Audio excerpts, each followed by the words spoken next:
నీ పిల్లలు దీవించబడుదురుగాక. అందుకని దీన మనసు అనే వస్త్రము నువ్వేం చేయాలంట? అలంకరించుకోవాలంట, ధరించుకునే. దేవుని స్తోత్రం. ఈరోజు అటువంటి వారు ఎవరో లేవు. అసలు ఆ వస్త్రాన్ని ధరించుకోము. ఎందుకంటే పరిశుద్ధాత్మ దేవుడు ఇక్కడ మనతో మాట్లాడుచు ఉన్నాడు. హల్లెలూయా. ఇంకో మాటకు వచ్చేదారి సామెతల గ్రంథము 25వ అధ్యాయము 9వ వచనానికి వచ్చేదారి.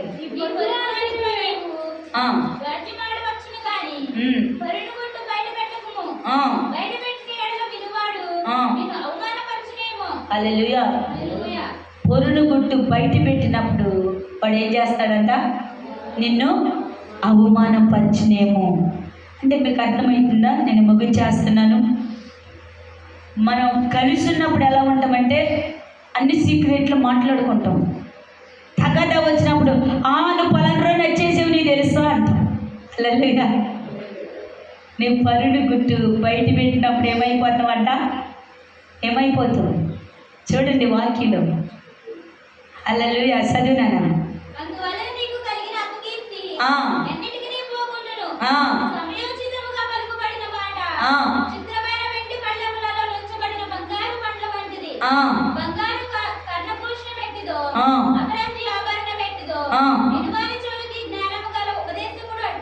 దేవుని స్తోత్రం. హల్లెలూయా. మనసుకు చేపు స్నేహం చేసి గొడవతే చాలు. పలానా రోజు నీకు అది పెట్టా, ఇది పెట్టా, పరును గుట్టి బయట పెట్టే వరకు ఉండవద్దు. అవమానం పంచబడతావు. నా సామెతల గ్రంథంలో కొన్ని మాటలు చాలా ఇష్టంగా ఉంటాయి. హల్లెలూయా. అందుకని చక్కగా ఒక మాట కూడా ఉంటుంది. ఏమనంటే ప్రేమ గల వారి ఇంటికి వెళ్ళి ఎద్దు మాసం తినే కంటే ఏం చేయాలంట? ఆకుకూరలు తింటాం మేలంట. హల్లెలూయా. మనం చాలామంది అనుకుంటాం బంధువులు ఇంటికి వెళ్ళినప్పుడు, అరే నేను రాకొచ్చే కనీసం గుడ్డు కూడా వండలా. ఏమనలేదంట? రాకు వస్తే గుడ్డు కూడా వండలా. గుడ్డు వండాల్సలా. ప్రేమతో పచ్చడి మెతుకులు పెట్టినా చాలు. దేవుని స్తోత్రం. హల్లెలూయా. ప్రేమ కలిగి ఉండాలి. అంతేగాని నీకు ఎద్దు మాసం కావాల్సిన లేదు. ప్రేమతో పలకరించే వ్యక్తి కావాలి. ప్రియ సహోదరి సోదర, ఆ ప్రేమ నిజంగా ఒక స్త్రీ నుండి మనం నేర్చుకోవలసిన మాట ఏంటంటే, సారెప్రతి అనే గ్రామంలో ఒక పేద యదవరాలు తన బిడ్డలకిద్దరికి 2 అప్పములు కలిసి తనకి ఎక్కడో కుండలో అడుగున కొంచెం పిండి ఉంటే ఒక అప్పం కలుసుకుని అక్కడ పెట్టుకుందంట. దేవుని స్తోత్రం. ఆ అప్పము కలుసుకుని ఆడ పెట్టుకుంటే దైవజనుడు ఆ మార్గం మధ్యకి వచ్చిన తర్వాత ఆకలి ఆమె ఇంటికి వెళ్ళాడంట. అమ్మా ఆకలిగా ఉంది, తినడానికి ఏమన్నా పెట్టవన్నప్పుడు ఆమె దగ్గర ఏమీ లేదు. చిన్న అప్పం ఉందంట. కొంచెమే పిండి తుడుచుకుని వేసుకుందంట. ఆమె ఏమీ తినలేదు. అయినా ఒక దైవజనుడికి ఇవ్వాలని శారదీసి ఆ ఉన్న అప్పం ఇచ్చి చక్కగా మంచినీళ్ళు ఇచ్చి శారదీసిందంట. దేవుని స్తోత్రం. హల్లెలూయా.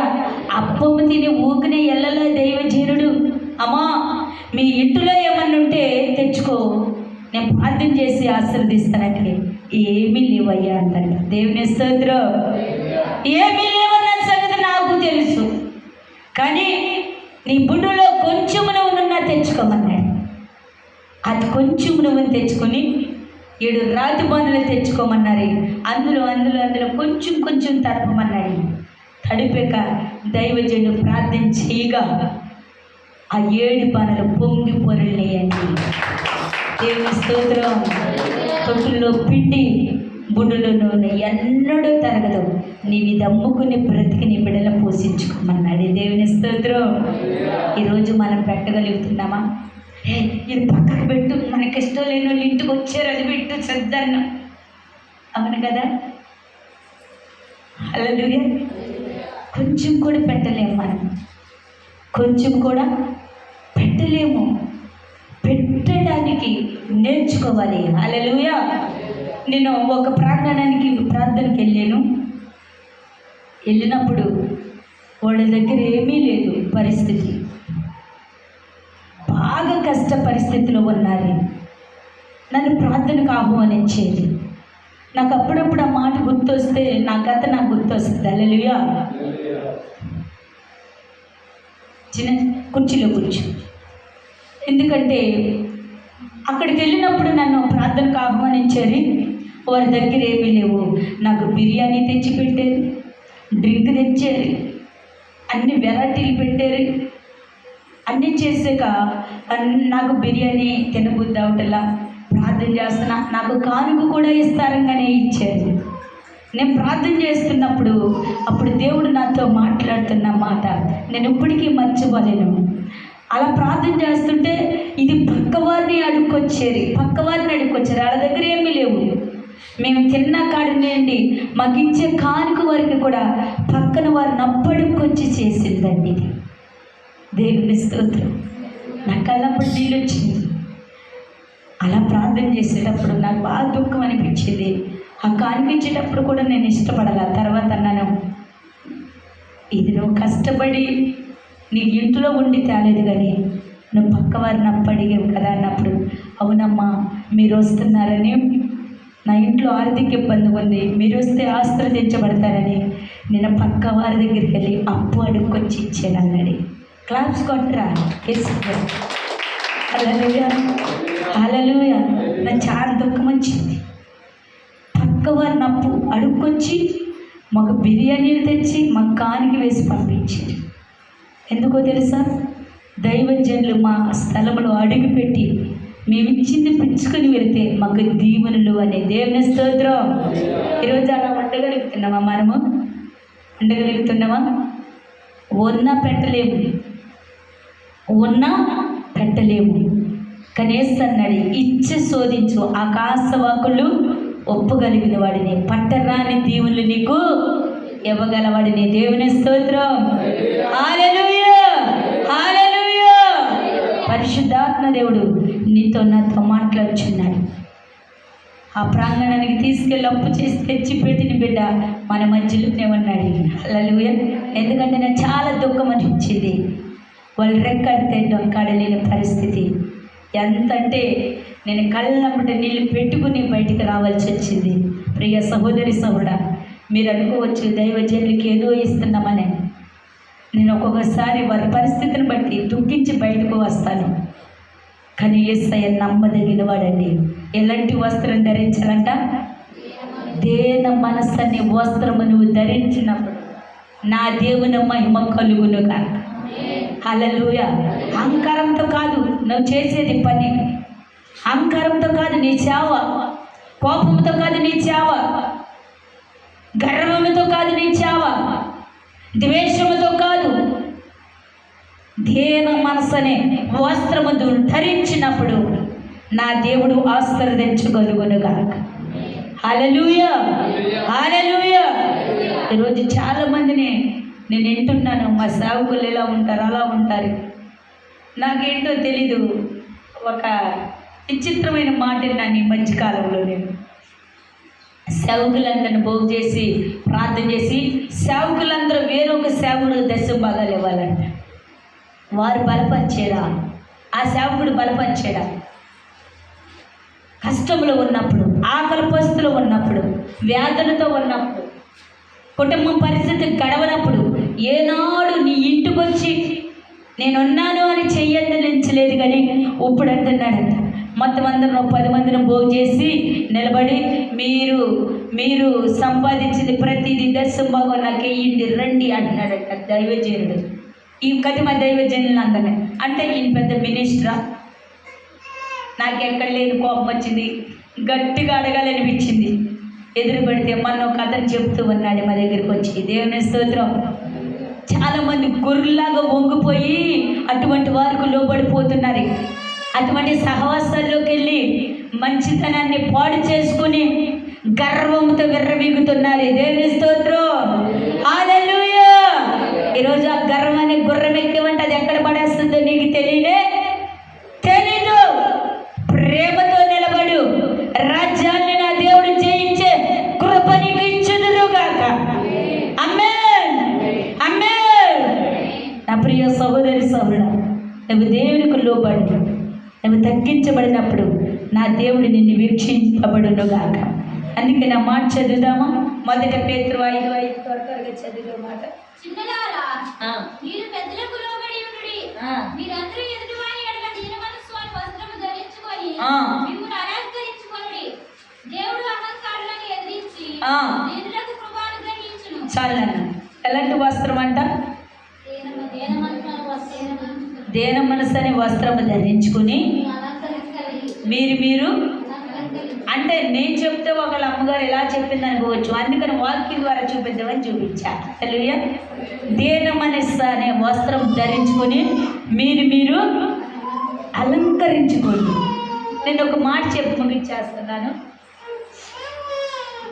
దేన మనస్సు అనే వస్త్రం ధరించుకున్నప్పుడు మీరు ఎంత బాగుంటారా లేదా? హల్లెలూయా. చూడండి, చక్కగా బాగా అలంకరించుకుని రెడీ అవుతుంగానే మంచి శారీ కానీ షర్ట్ కానీ అర్థంగానే ఎట్టంటాం కదా, ఎట్టంటాం అందరు నాయన చూడాలి. హల్లెలూయా. రెడీ అవుతుంగానే ఎట్టంటాం కదా. ఎందుకని? మంచిగా సెల్ఫీ రావాలి, అలంకరించబడ్డాం కాబట్టి అందంగా కనబడతాం. దేవుని స్తోత్రం. అది కోపం అనే వస్త్రం ధరించుకొని మంచి ఫోటో కూడా తీసి ఎవరికని పెట్టండి. బాగుందంటారా? బాగోలేదండి. ఎందుకని? దేన మనసుకి అహంకారానికి తేడా అదేనండి. నువ్వు దేన మనసు అనే వస్త్రం ధరించినప్పుడు నా యేసయ్య రూపం నీలోకి వచ్చుదురుగా, ఆయన మహిమ మీరు చూసుదురుగా. హల్లెలూయా. ఆ సెల్ ఫోన్లు అని చెప్పే అని పూజలిస్తారు, తర్వాత ఇలా మొహం చూడలేము. పిల్లలు తిట్టేటప్పుడు కొట్టేటప్పుడు సైకిల్ ఫోటో తీసి ఫేస్బుక్లోనే వాట్సాప్లోనే ఏది అంటారు కదా, వాటిలో పెట్టాలి. హల్లెలూయా. రెడీ అయినప్పుడు అసలు నువ్వు రాకపోయినా నవ్వుతారు అంట. మా మనరాలు కొంచెం ఏంటిది పోజు ఇవ్వమంటే ఎట్ట ఇది బయటకో పోజు నాకు తెలియదు. హల్లెలూయా. హల్లెలూయా. హల్లెలూయా. దేన మనస్సు అనే వస్త్రం నువ్వు అలంకరించుకున్నప్పుడు నువ్వు ఎలా నవ్వకమంటే రూపం ఏమైపోద్ది, మారిపోద్ది. నవ్వుతారు నువ్వు గట్టిగా. నువ్వు రాకపోయినా నవ్వుతారు. సెల్ ఫోన్ పిచ్చుకుంటే నువ్వు రాకపోయినా, ఒకళ్ళు నవ్వుకపోయినా నువ్వా అంట. హల్లెలూయా. ఒకళ్ళు నువ్వు రాకపోయినా నువ్వు దేన మనస్సు అనే వస్త్రం నువ్వు ధరించుకున్నావు అనుకో, నువ్వు నవ్వవసరం. నువ్వు నిలబడిన నా దేవుని రూపం నీలో కనబడుదురుగా. హల్లెలూయా. హల్లెలూయా. ఆ వస్త్రం ధరించుకోకుండా ఉన్న వ్యక్తే గట్టిగా నవ్వుతూ ఫోటో దిగుదురుగా. ఆమేన్. ఆమేన్. ఆ వస్త్రం ధరించుకుంటే నువ్వు కష్టపడి నవ్వవసరంలా. నువ్వు నిలబడితేనే నీ మొహంలో సిరి నవ్వు వచ్చుదురుగా. నువ్వు నడుస్తేనే అద్భుతాలు జరుగునుగా. నువ్వు శాసించితే కార్యములు జరుగునుగా. నీ నోటి నిండా నా దేవుడు నవ్వు ఉంచుదురుగా. ఆశ్చర్యమైన కార్యములు జరిగించబడుదురుగా. ఆ మనసు ఎవరికి కావాలనుకుంటున్నారు ఈరోజు? దేన మనసు అనే వస్త్రం ఎవరికి కావాలి? హల్లెలూయా. హల్లెలూయా. ఆ వస్త్రం ధరించుకున్న ప్రతి ఒక్కరు కూడా ఆశీర్వదించబడుదురుగాక. హల్లెలూయా. నేను చాలా ఆశపడుతున్నాను. చక్క సేవకుల మీటింగ్ బలంగా పెట్టి నేనే మెసేజ్ ఇవ్వాలి అన్న తపన నాలో కలుగుతుంది. అప్పుడప్పుడు కోపం చేస్తుంది సేవకులను చూస్తే. అర్రే ఇలా కూడా ఉంటారా అనిపిస్తుంది. రా తోటి వ్యక్తిని ప్రేమించరు, పక్క వాళ్ళని ప్రేమతో పలకరించరు, వారి గాయపరుచుకుంటారు, నేనే గొప్ప అంటారు, నేనే శాస్త్రం అంటారు. అది కాదు. నేను అనుకుంటా ఎట్లయినా తప్పకోకుండా నేను వచ్చే నెలలో ఎలాగైనా సరే సేవకుల మీటింగ్ భారీగా ఏర్పాటు చేసి దయచేసి మిమ్మల్ని అందరిని ఆహ్వానిస్తాను. ముందే చెప్తాను. ఒక చిన్న పాంప్లెంట్ వేసుకుంటాను, మెసేజ్ మేరీ అమ్మగారే చెప్పేదని. దేవుని స్తోత్రం. హల్లెలూయా. హల్లెలూయా. నేనే ట్రైనింగ్కి వెళ్ళకపోయినా నా యేసయ్య ఇచ్చిన ట్రైనింగ్ని బట్టి కొన్ని అనుభవాలు మాట్లాడాలని నా యాస అండి. దేవుని స్తోత్రం. హల్లెలూయా. హల్లెలూయా. ఈరోజు చాలామంది సేవకులు ఎలా ఉంటున్నారో తెలుసా? గొర్రె చర్మం ధరించుకుని తోడేళ్ళంటూ హృదయాలు పెట్టుకుంటున్నారు. అవునా కదా? తోడేళ్ళంటే హృదయాలు పెట్టుకుంటున్నారు. వారు అలంకరించుకుంటున్నారు. వారే ఈ కోపం అనే వస్త్రాన్ని ధరించుకుంటున్నారు. నేను చేసిందే శాసనం. హల్లెలూయా. నువ్వు నేల మట్టికి తగ్గించబడి ఉంటే నా దేవుడు నిన్ను అంచులంచులుగా లేపబడుదురుగాక. నువ్వు మౌనంగా ఉండు అని ఇచ్చాడంటే పరిచర్య మౌనంగా ఉండాలంతే. నువ్వు పెత్తనం చేయాలని చూడకూడదు, మౌనంగా ఉండాలి. నేనేమో ఉండాలి? ఎలా ఉండాలి? నేను చెప్పాలి మీ అందరూ, భయమేం కాదు. ఎలా ఉండాలి? నేను మౌనంగా ఉండాలి. నేను పెత్తనం చేయకూడదు. ఎవరు చేయాలి పెత్తనం? చెప్పాలి, మీరు చెయ్యాలి. దేవుని స్తోత్రం, హల్లెలూయా. అవునా కదా? నేను ఈ మెసేజ్ చెప్పాలి, మౌనంగా ఉండాలి. వచ్చిన వారికి పరిచర్య కానీ, చూసుకుంటే విసులు కానీ, మర్యాద కానీ ఎవరు చేయాలి? మీరు చేయాలి. దేవుని స్తోత్రం. అప్పుడు సంఘము అభివృద్ధి చెందుదురుగాక, ఆశీర్వదించబడుదురుగాక, కృప కలుగునుగాక, విస్తరింపబడునుగాక. దైవజనులు ఒకళ్ళ ఇక్కడ నిలబడి మాట్లాడేలా నేను చనిపోయినా దైవజనుల కోసం అంగలార్చాలి. దేవుని స్తోత్రం. అంతేగాని పెత్తనం చేసి చచ్చిపోయింది అనుకోడు. ఎలా ఉండాలి? మౌనమై ఉండాలి. దేవుని మహిమలో ఆశీర్వదించబడి ఉండాలి. దేవుని నామములో తగ్గించబడి ఉండాలి. హల్లెలూయా, హల్లెలూయా, హల్లెలూయా. మీరు ఒకళ్ళ పరిచర్య వారికి చేయాలి, నాకు కాదండి. ఆ రీతిగా ఉన్నప్పుడు దేవుడు మనల్ని ఆశీర్వదించబడుదురు గాక. అందుకే వాక్యము ఏమని చదివిస్తుందో సామెతల గ్రంథంలో సొలొమోను రాశాడు, యాసవ కాలము మంచు గిట్టదు, కోతకాలములో వర్షము గిట్టదు, బుద్ధిహీనుడికి చెప్పండి, బుద్ధిహీనుడికి గంట గిట్టదు. నువ్వు అన్నూరు అంటే చాలా మంచిగా ఒకడు పొగిడినా తప్పే, పొగడపోయినా తప్పే. హల్లెలూయా. నువ్వు పని చేస్తున్నావు అన్నా తప్పే. అందుకనే బుద్ధిహీనుడికి ఘనత గిట్టదు.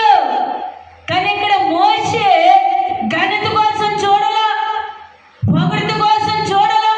ఈ ప్రజలు ఈ బానిసత్వం నుండి విడుదల కావాలి అన్న పట్టుదల, ఆశ ఆయన ఉంది కాబట్టి ఆ ప్రజల్ని విడిపించాడు. గట్టిగా చప్పట్లు కొడదా.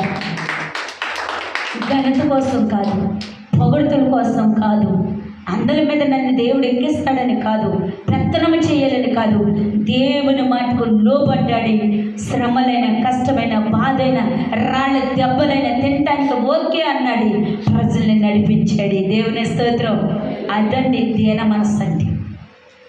సేవకుల్లో ఉన్న దీన మనసు అదండి. దేవుని స్తోత్రం, హల్లెలూయా. యెహోషువ యుద్ధము చేశాడు, అమాలేకీయుల మీద యుద్ధం చేసి అంటున్నాడు, అయ్యా యుద్ధం ఇంకా ముగియలేదు, కానీ పొద్దుగూగిపోతుంది. అయ్యా ఈ యుద్ధంలో ఇంకా గెలవలేదు, పొద్దుగూగిపోతుంది, నాకు సమయం లేదు, నాకు సమయం ఇంకా కావాలి అని అడిగినప్పుడు పరిశుద్ధాత్మ దేవుడు ఆయనకు ఒక మాట ప్రేరేపణ ఇచ్చాడు. ప్రార్థన చేస్తున్నాడు, సూర్యుడు నువ్వు అక్కడ ఆగిపో, చంద్రుడు నువ్వు అక్కడ ఆగిపో, నా యుద్ధం రంగంలో గెలిచే వరకే నువ్వు ఆగిపో అన్నాడంతే. సూర్యుడు చంద్రుడు కూడా ఆగిపోయింది గట్టిగా. హల్లెలూయా. సూర్యుడు చంద్రుడు ఏమైపోయారు? ఆగిపోయింది. అంటే దైవజనుడు పలకటంగానే ఎందుకు ఆగిపోయినాయి తెలుసా? దేవుడు చెప్పుంటాడు, నా దైవజనుడు మిమ్మల్ని ఏం కోరుతున్నాడో అదే చెయ్యండి. హల్లెలూయా. నా దైవజనుడు ఏం కోరుతున్నాడో ఆయన మాటకు లోబడండి. సూర్య చంద్ర నక్షత్రములన్నీ కూడా కదలిక అనేది ఆగిపోయింది. యుద్ధములో గెలిచాక కలదడం ప్రారంభించింది. గట్టిగా గట్టిగా గట్టిగా యుద్ధములో గెలిచాక కదలతో ప్రారంభించబడింది. అంటే ఆయన ఎంత దేని మనసులో ఉంటే సూర్యుడు చంద్రుడు ఆగిపోయి ఒకసారి గమనించండి. మనము వెళ్ళే కుక్కని ఛాయ్ అన్నా ఎక్క తిరిగించాడు. అవునా? అంటే మన విశ్వాసం లేని వారు అని అర్థం. దేవుని స్తోత్రం, హల్లెలూయా, హల్లెలూయా. ఆయన ఎంత విశ్వాసం ఉంటే ఆ కదిలే ఆ సూర్యుడు చంద్రుడు ఆగిపోయి గమనించండి. యుద్ధములు గెలిసే వరకు కూడా. ప్రియ సహోదరి సోదరా, ఈరోజు అపవాది గడి మీద జయము పొందాలంటే నీవు దేన మనసు కలిగి నిలబడుదురుగాక, దేనార్థాన్ని ధరించుకుందురుగాక. అపవాదిని జయించాలి అంటే నీవు దీనుడిగా నిలబడాలి. దేవుని స్తోత్రం. ఈ మనసు, ఈ తపన నీలో కలిగి ఉంటే దేవుని మహిమ పొందుకుందురుగాక.